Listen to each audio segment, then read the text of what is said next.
Salut à tous, bon midi et bienvenue. Depuis le numéro 45 de la ruelle Chavannes à Port-au-Prince, nous sommes très heureux de vous apporter ce numéro de votre émission L'invité du midi. Aujourd'hui, nous parlons justice. Depuis l'après-midi du 9 octobre dernier, rien ne va plus au palais de justice de Port-au-Prince. Hier encore, notre collaborateur Marc Gerson Philistin en a fait le constat.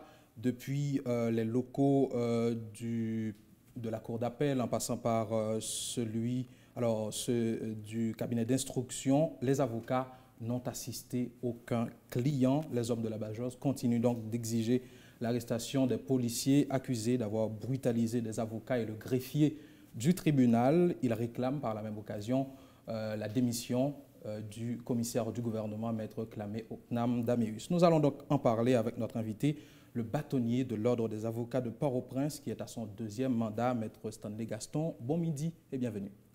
Je vous salue également et je salue tous les téléspectateurs et spectatrices de l'émission. Maître Gaston, merci d'être avec nous. Nous commençons avec, je dirais, une formule pédagogique. Est-ce que vous pouvez rappeler à nos téléspectateurs et téléspectatrices ce que c'est un barreau? Qui sont barreaux, qui attribution dans le système judiciaire là? Ok, d'accord. Qui sont un barreau? Un barreau, c'est une corporation qui réunit un ensemble d'avocats qui ont exercé auprès d'une juridiction. Pour capable comprendre bien, l'on prend exemple Haïti. En Haïti, nous avons 18 tribunaux civils. Et les tribunaux civils, ça aujourd'hui dans les chefs de département et aujourd'hui dans les villes importantes. Auprès de chaque tribunal civil qui siège dans le palais de justice, on joint un barreau. Donc, barreau, comme je dis, c'est une corporation d'avocats, des ensemble d'avocats.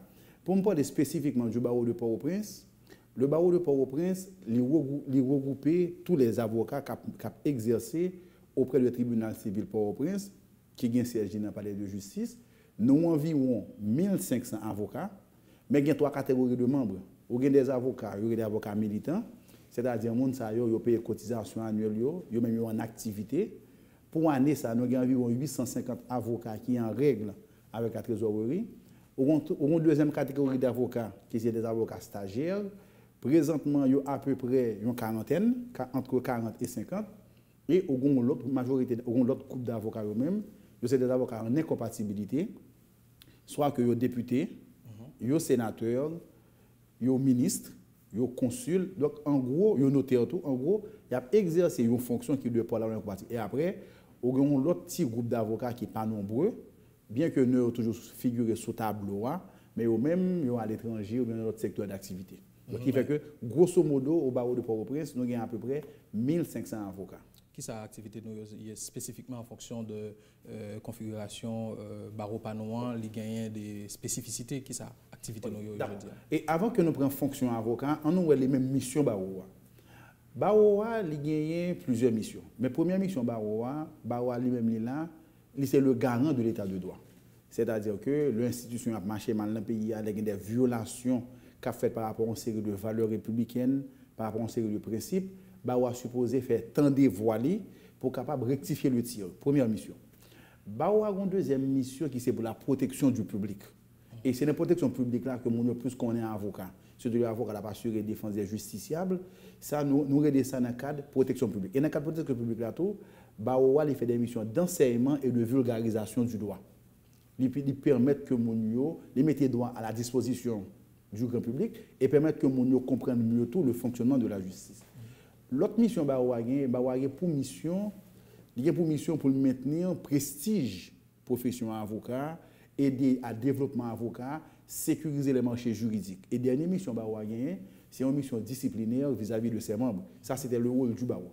Maintenant on va prendre le rôle de l'avocat. L'avocat lui-même dans l'exercice métier, il y a plusieurs fonctions qu'il fait. Il y a une première fonction de conseil et de consultation. Par exemple, un avocat dans un cabinet, pour recevoir un client. Donc, l'avocat lui-même, la conseiller ou bien la consultation. Et après deux missions, l'avocat est capable de représenter les gens. C'est-à-dire que ou bien doit gagner un bar auprès de l'administration, ou bien une convocation au tribunal, ou pas qu'à présent, avocat est en place. Comme il y a un mandataire lié, sortez qu'à faire, il fait pour deuxième mission. Avocat a une troisième mission, qui c'est une mission d'assistance. ou présent, les beaucoup de la pas assisté. Et le plus souvent, mission ça non c'est surtout les avocats, le justice qui est en justice qui accompagne de l'avocat. Et une quatrième mission que l'avocat a encore, qui est de plus en plus en vogue à travers le monde, l'avocat a une mission de conciliation et de médiateur. Qui s'est observé tellement de problèmes au niveau de l'appareil judiciaire, tellement de problèmes de dysfonctionnement. Soit que le langage judiciaire est un peu flou, soit que le coût de la justice est très élevé, est inabordable. Le coût, nous prend question de délai qui vient faire que des fois, on a un dossier, litige a perdu intérêt. Donc, le plus souvent, avocat, les gens jouent un rôle de conciliation. Client qui est en face de adversaire là, qui est un avocat, les convaincus pour montrer que c'est mieux que aller à la conciliation que aller vers le procès, vers le contentieux. Donc en gros, c'est pas nous ramasser ça, c'est là que l'avocat peut évoluer. Donc, nous sommes capables de dire en somme que l'existence avocat est liée avec client. Donc, avocat mission, c'est bon côté client spécifiquement. Oui. Ça, oui, les justiciables là dans le langage. Oui, on va exprimer des constats, on exprimer des constats, c'est très bien, mais mission, finalité avocat, c'est d'abord faut que les garanties état de droit, parce que sans état de droit, il y a un ensemble d'aspirations qu'il y a dans la société qui paraît impossible. C'est-à-dire que pas de démocratie, il y a pas de la recherche du bonheur sans ça. Donc, l'avocat a un gros rôle que joue là-dedans. Mais mission avocat, Jean Kosso dit là, il paraît véritablement, c'est le avocat qui est beaucoup de justiciable. Et ça fait que toute règle de droit, sur fonctionnement barreau, qui réglemente la profession avocat, il n'est pas fait pour l'avocat en tant que tel. Finalité règle là, c'est la protection du public, c'est la protection du justiciable. Par exemple, conseil de privilège que accorde les avocats. Très souvent, ça qu'on dérouter le grand public, on ne va pas comprendre. Il prend l'avocat pour un super homme, mais à travers l'avocat, ce n'est pas l'avocat que c'est le public que Même bon exemple. On règle qui dit comme ça que le cabinet de l'avocat est inviolable. Par extension, domicile avocat, véhicule avocat, il fait objet de protection. Mais, on a dit comme ça, mais avocat, il vient de monde qui a immunité. Non, avocat n'a pas immunité. C'est où la protéger. On dit que, au grand dossier tribunal, pour avocat défendre, ou remettre avocat original dossier. On pour exemple, on a un monde qui doit une créance. Bon, on dit que un policier, un policier qui doit une créance, peut-être 1 million de gouttes. Policier à deux. Policier a les récalcitrants pas le payer ou confier un avocat dossier pour avocat le défendre. Mais voilà que l'avocat a un dossier dans la machine, il va au tribunal avec, arriver au tribunal, il faut présenter les originaux, il va faire une réclamation, il faut produire les éléments de preuve. Et puis en cours de route, sous prétexte de fouille policière, et puis on subtilise reçu dans la machine. Ça qui arrive. Ça veut dire que ou pas un dossier encore. Donc quand il y a des dossiers d'intérêt que l'avocat défend, maintenant justement pour préserver le secret professionnel, c'est-à-dire relation de confiance entre l'avocat et le client, il y a des éléments dans le dossier qui ne sont pas supposés divulguer. Pour toute raison, ça y a établi un série de privilèges pour l'avocat, mais qui en définitive, c'est des privilèges qui protègent le public. Et remarquez bien, l'avocat est supposé faire objet d'une protection dans la société, parce que l'avocat va défendre cause par c'est cause pour la défendre. L'avocat est supposé de toujours en sécurité, il doit toujours en quiétude d'esprit, parce que l'avocat, le plus souvent, l'a évolué dans un milieu qui est hostile, l'a évolué dans un milieu de conflit. On dit que la police a fait une opération policière. Il y a une série de monde que la police a arrêté. La police dit que c'est des bandits. C'est des gens qui ont arrêté, qui ont une association malfaiteur. Eh bien, l'avocat arrivé dans le commissariat, premièrement, l'avocat lui protège l'intégrité physique, il empêche que la police frappe les gens. Parce que quand il y a des fois, quand il y a des tentations, il y a des velléités auprès des policiers pour frapper les gens. Quand il y a des fois aussi, les policiers, dans l'enquête que la menée, ils veulent interroger les gens sans avocat, espérant qu'ils soient capables d'extorquer des aveux de gens. Eh bien, comprenez bien, l'avocat arrivé, ça va faire la police plaisir. Donc, comprenez bien, il y a une sorte de tension que l'avocat toujours jouer à lui-même. Ce qui fait que si l'avocat n'a pas des règles qui garantissent sécurité, intégrité physique et liberté, il ne peut pas évoluer. L'avocat va intervenir auprès de l'administration. L'administration, des fois, elle a imposé une série d'obligations. Mais c'est l'avocat qui doit le négocier. Okay. Quand il y a des dossiers sensibles, des dossiers à caractère politique, que l'avocat rentre là-dedans. Donc, ça n'a pas fait mon plaisir en général. Donc, l'avocat a investi dans un symbole, on a compris. M. Gaston, maintenant, le 26 octobre dernier, au même et tout l'autre monde qui constitue Baoua, nous réunis en assemblée, nous prenons résolution pour nous demander démission Maître Oknam Klamé Damius et arrestation de policiers qui accusés de bastonnade sous des confrères. Et même avant date ça, nous étions en grève. Une grève qui est lancée dans la même dynamique de réclamation. Je dis à la maître Stanley Gaston, est-ce que nous sommes capables de dire brièvement, alors maintenant rapidement, avant question ça, retourner pour moi sur le fait qui engage nous dans le mouvement ça? Non, justement, c'est très très important. Et nous fait brièvement non, parce que... Non, je vais faire brièvement, pour retracer fait pour que je conceptualiser et mouvement qui est en cours. D'abord, il y a un premier fait, le 2 octobre, dans le carrefour Gérald Bataille, il y a 2 policiers qui ont fait circulation. Il y a été véhicule qui a abordé 2 avocats, bon, peut-être pour une question de contrôle de routine, contravention et autres, mais il se trouve que ça a dérapé. Les policiers, ils prennent un avocat en colère, ils allaient au sortir de machine là. Ça vient donner lieu à une scène, ils chiré radio avocat, ils arrêté avocat. Jusque-là, c'est une situation qui était grave. Mais comment il va le plus grave qui va le produit. Soit rapporté là, excusez-moi. C'est avocat qui rapporte ou bien il y a des témoins qui rapportent ça? Le 2 est sur tous les réseaux sociaux, tout le monde a sur tous les WhatsApp, Facebook, de tous côtés. Il y a des vidéos. Il y a des vidéos qui ont circulé. C'était assez grave. Et le public là, on regarde des populations qui ont pris les abus par rapport à l'agissement policier. Premier fait. Arrivé au commissariat, ils mettaient les avocats en cellule. Les avocats ont été frappés. Avocats, ils maîtrisent les avocats dans la cellule, les avocats ont été frappés. L'inspection générale de la police déplacée. Pas même policier, ça qui était. Oui, pas même policier et l'autre policier. L'inspection générale de la police déplacée. Il y a des commissaires du gouvernement qui déplacés. Les policiers à Delma, ils ont refusé de libérer les avocats. Au point que son fait qui commençait entre 9h et 10h du matin, l'avocat vient quitter la cellule, il était presque 5-6h de l'après-midi. Donc déjà, il y a un problème d'autorité qui posait au sein même de l'institution. Mais jusque-là, il y a un flagrant délit. Mais les autorités de poursuite, ils n'ont pas fait rien. Sont faits intolérables, les autorités n'ont pas fait rien. Jusqu'à présent, tout actif. Saisi sur non, ils ont saisi normalement. Non, mais il y a un clameur public. Même sans plainte, l'autorité est au courant. Et voit que ce n'est pas quelqu'un qui est déplacé, ce n'est pas quelqu'un qui a libéré l'avocat. Donc, l'autorité est au courant. Il a fallu faire quelque chose. Rien pas de fait. Le 9, il y a une convocation qui est faite, n'importe quelle, c'est la convocation du docteur Chilo Ludov. Premièrement, le commissaire du gouvernement, par rapport à dossier que l'y invité a, il va prendre aucune mesure sécuritaire pour assurer périmètre et assurer sécurité parquet à sécurité locaux, il n'a rien fait. Il s'en est suivi qu'il y a un attroupement. Maintenant, il y a des policiers qui viennent en renfort et dans le débarquement policier, il se trouve que il y a un avocat qui a giflé. Et bagala li passé en d'un parquet, gain flagrant délit, le commissaire du gouvernement n'a rien fait. Dans un premier temps, avocat yo lancé, yo fait une conférence de presse, yo annoncé une série de bagailles parce que il a testé la bonne foi des autorités. Les autorités n'ont rien fait. Personnellement et d'autres membres du conseil nous impliqués nous rencontré la police, nous rencontré le commissaire du gouvernement, nous rencontré le ministre de la Justice. Nous avons même rencontré le président de la République. C'est justement dans un souci pour des gens issus à la situation. Pendant 15 jours, nous avons discuté avec tout le monde. Nous essayons, parce que ça qui arrivait, et c'est ce que j'ai expliqué à tout le monde, tout le monde connaît que ça qui passait à son mari qui est intolérable. Il faut qu'on ait qui fait quand même.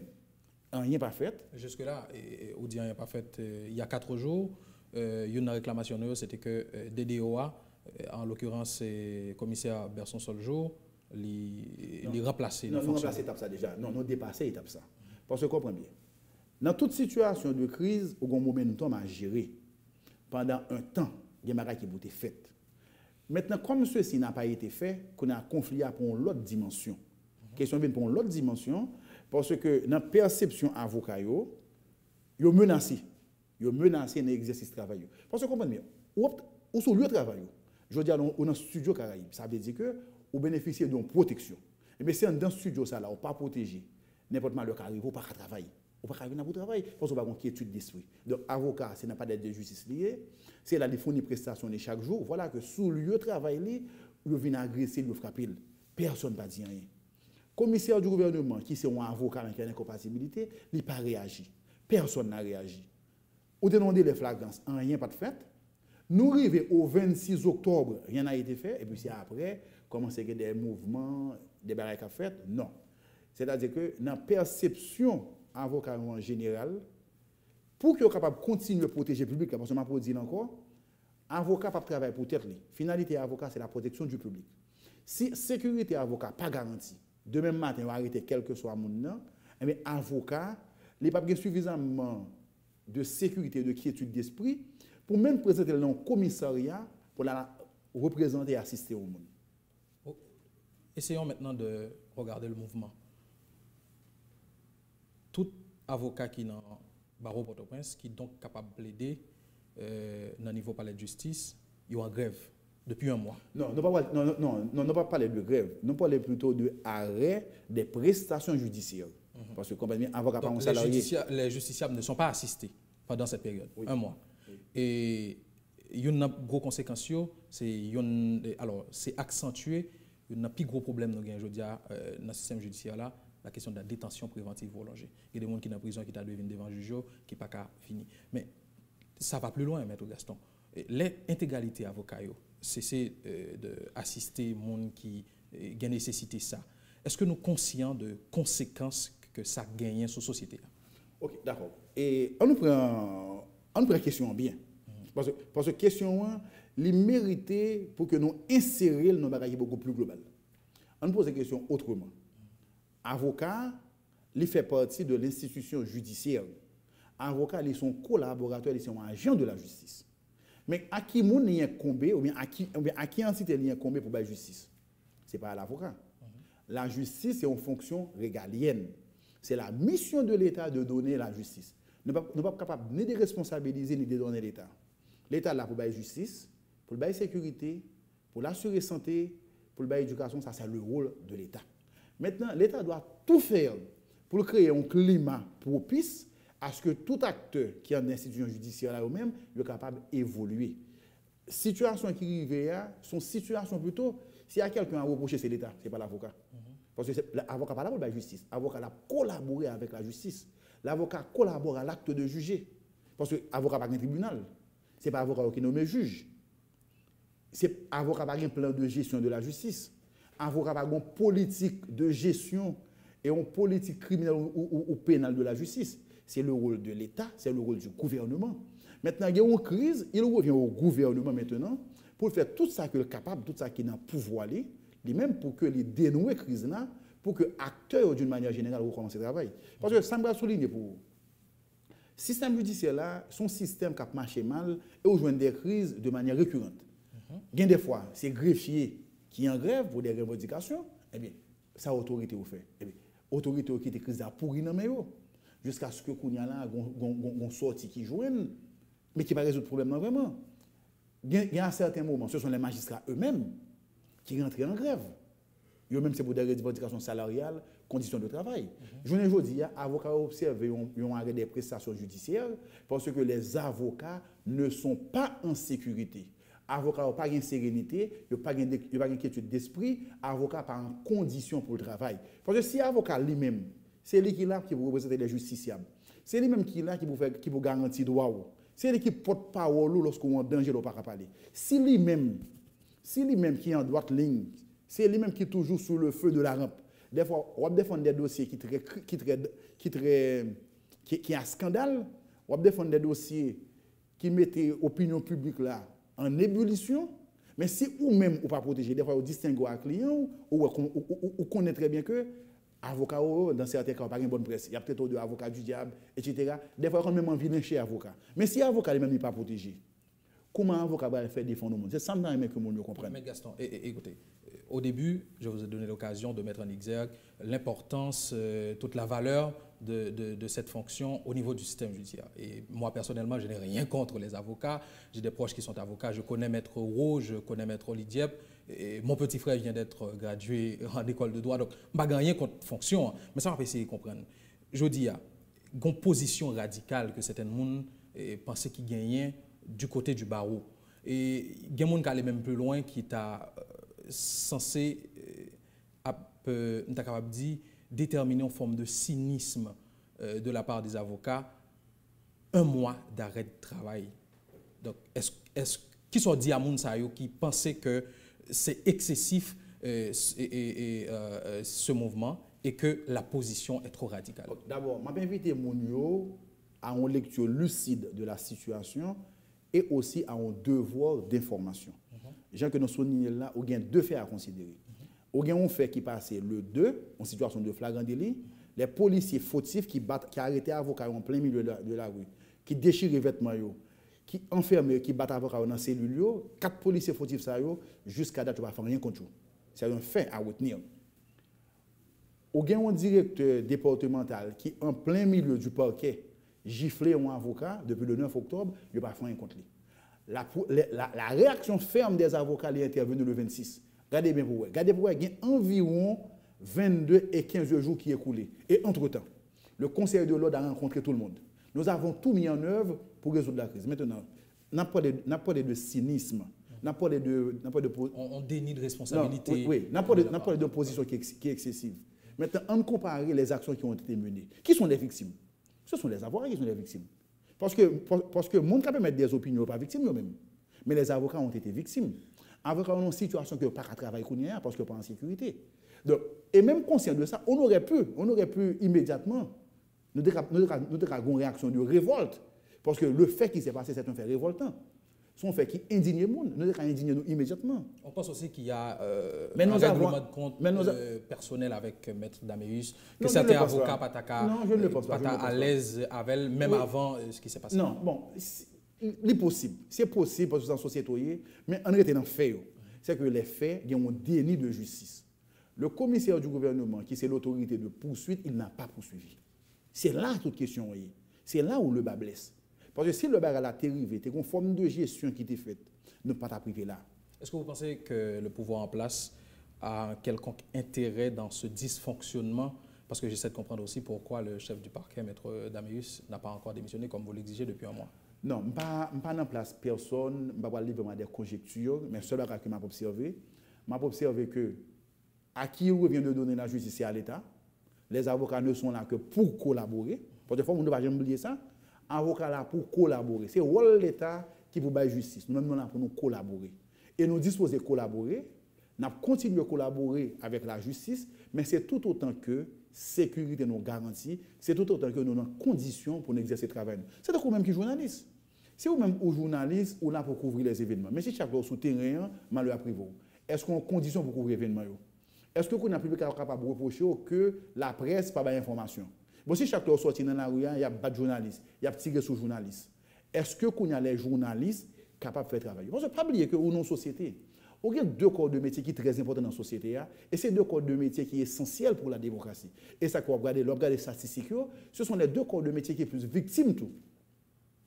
Parce que lorsqu'on prend une statistique au porteur sans frontières, regardez pour combien de journalistes qui sont victimes. Regardez pour combien d'avocats qui sont victimes à travers le monde. Soit que qui sont victimes d'enfermement, de bastonnade. Parce que nous, en droite ligne, c'est parce que nous-mêmes, nous sommes là pour nous préserver la démocratie et l'état de droit. Nous avons exercé un métier qui est dangereux, nous avons exercé un métier qui est difficile. Les journalistes, ils sont même là pour alerte, pour informer le monde, ça va passer. Les avocats, ils sont là pour consacrer le droit monde, pour défendre le droit monde. Et bien, si les avocats et les journalistes en société ne sont pas protégés, c'est le début de la fin de la démocratie. Entre-temps, votre mouvement, Maître Gaston, affecte aussi, je présume, la poursuite de l'enquête, je veux dire, sur le dossier Petro-Caribé, un dossier cher à vous en particulier. Donc, ça n'a pas dit non. Hein? Non, question poursuivre monde, c'est le rôle de l'État. Je vous dis, quel que soit la question, c'est le rôle de l'État. Il y a une enquête criminelle qui est en cours, c'est l'État qui suppose mettre toute bagaille en place pour l'enquête aboutir. Si l'État n'a pas mis ce qu'il faut en place pour l'enquête aboutir, il n'est pas capable de rendre responsable les entités qui collaborent. Parce qu'il faut que nous comprenions que ce n'est pas spontanément que l'avocat aurait été, que l'avocat a décidé de camper travailler. L'avocat a campé travailler parce qu'il y a deux faits. Il y a un fait qui passe au beau milieu de la rue, il a frappé des avocats, il a mis en prison, il a battu en prison. Ou l'autre fait sous lieu de travail avocat, l'avocat a été giflé. Il faut nous retenir ça. Il faut nous retenir qu'il n'y a que, même dans l'esprit du public, l'avocat a commencé à perdre considération. Parce que ça, le public a dit. Parce que le public a confiance en l'avocat. Mais le public va dire, mais c'est très certainement. Mais c'est vous-même qui est avocat. La police est capable de Kimboli, battre le tout, puis de le comme ça. Et nous-mêmes dans le public, pour que ça vienne côté. Donc, nous voulons éviter de créer un mauvais précédent. Ah non, mais inévitablement, ça ne peut pas se faire. Nous sommes les garants de l'état de droit. Et nous devons tout mettre en œuvre pour que nous garantissions l'état de droit. Et notre garantie l'état de droit, c'est lorsque nous avons capacité pour nous protéger les justiciables, pour nous protéger la population. Et, mon jour, je dis à critiquer avocat sur cette affaire, et je vais remercier l'avocat parce que justement, ça n'a fait, nous défendre la population, même contre des opinions qui sont contraires à nous-mêmes. Est-ce que vous sentez qu'au niveau de l'opinion publique, au niveau du public, il y a une compréhension ou bien une sorte d'accompagnement? On dirait que attendez l'organisation et défense de droits sur cette question. Eh bien non, ça vous comprenez. Parce que faut suivre très bien la séquence. La résolution, nous prenons le 26 et semaine d'après, on est dans une semaine la Toussaint. On est dans une semaine un peu, on est à la fête, on est dans le chômage. Et bien, on regarde qu'à partir de semaine, ça, dossier, il fait objet chaque jour de reportage. Maintenant, la presse s'en empare, la société s'en empare. Donc, ça devient maintenant un sujet de société. Donc, c'est sûr que dans les jours à venir, ou même dans les heures à venir, on va attendre de plus en plus de monde qui va exprimer position. Maintenant, à quel niveau on est dans les négociations? On parlait de différentes rencontres. Est-ce que vous parlez, ou même comme bâtonnier, qui gagnait, à mon sens, c'est en responsabilité de prendre un peu plus de hauteur que l'autre monde dans la bataille là, même si vous représentez en termes de leadership? Et vous parlez avec M. Clame Damerus, dernier temps, dans quel niveau de négociation? Est-ce que nous sommes capables de parler d'un dénouement prochain? Non, disons que jusqu'à ce qu'on ait adopté résolution, nous sommes en discussion avec tous les acteurs, mais depuis qu'on a adopté résolution, toute bagaille au point mort, l'État qui est là pour la justice, l'a gardé nous-mêmes qui est là pour nous collaborer à la justice. Non, les avocats sont prêts. Nous prêts pour nous travailler. Où on parle de détention préventive? Moi, pas croire qu'il y a un secteur dans la société qui est aussi impliqué que nous dans la question de la détention préventive. Nous-mêmes, les avocats, nous défendons le monde de lundi jusqu'à dimanche. Pas un jour qui a un procès dans le tribunal là que nous parlons. Les avocats sont tellement conscients de la situation. Il y a des femmes qui ont des avocats, des jeunes avocats, qui ont des motos, qui veulent visiter prisonniers, cabarets, qui veulent visiter prisonniers, arcaïques, quoi des bouquets. Ça veut dire ça. Ça veut dire que les avocats ont une sensibilité qu'ils ont développée par rapport à l'homme. Nous-mêmes, la question de la dignité humaine, c'est une question qui est importante pour nous. Nous avons toujours fait mission avec beaucoup de dévouement. Nous avons résolu la crise de la Jodia. Nous avons près de 200 à 400 avocats qui sont prêts. Si on fait audience 24/24 pour nous faire audience, nous sommes prêts pour ça. Seul bagage que nous demandons des garanties pour que nous continuions le travail, pour nous continuer à exercer le ministère. Entre-temps, un mois d'arrêt d'assistance, si vous permettez d'utiliser la formule ça, c'est beaucoup d'honoraires de perdu aussi. Eh bien, il faut qu'on comprenne ça, il faut apprendre à faire sacrifice dans la vie. Parce que ça pour nous comprendre, l'avocat n'est pas un mercenaire. L'avocat, c'est un homme de conviction. L'avocat combat pour les valeurs. Nous avons exercé une profession éthique. Et au nom de l'éthique et de la déontologie de la profession, nous croyons que le combat que nous menons, c'est le beau combat. Nous sommes dans la droite ligne et nous défendons tout le monde, même contre eux-mêmes. Je dis, même le commissaire du gouvernement qui était inactif, eh bien, bonjour. Le balai pour faire face à la justice, il aura besoin d'avocats. Même ceux qui sont au pouvoir auront besoin d'avocats. Donc, ceux qui étaient métier d'avocat, ils perdent du prestige, ils perdent du saliguin comme honorabilité. Demain matin, les gens eux-mêmes ne pas prendre situation pour nous défendre. J'espère qu'on a fait le tour de la question. Mesdames, Messieurs, Maître Stanley Gaston, bâtonnier de l'Ordre des avocats de Port-au-Prince, notre invité pour ce numéro 2, l'invité du midi. Pourquoi le barreau de Port-au-Prince bloque-t-il le fonctionnement du palais de justice? Ça a été la question centrale de notre émission. Mais j'espère que l'analyse, Maître Gaston, positionnement que l'exprimé là, aidez-vous une réponse à question ça. Merci d'avoir été des nôtres. Restez sur la 22 et retrouvez-nous demain pour le prochain numéro de votre émission, l'invité du midi. Allez, portez-vous bien.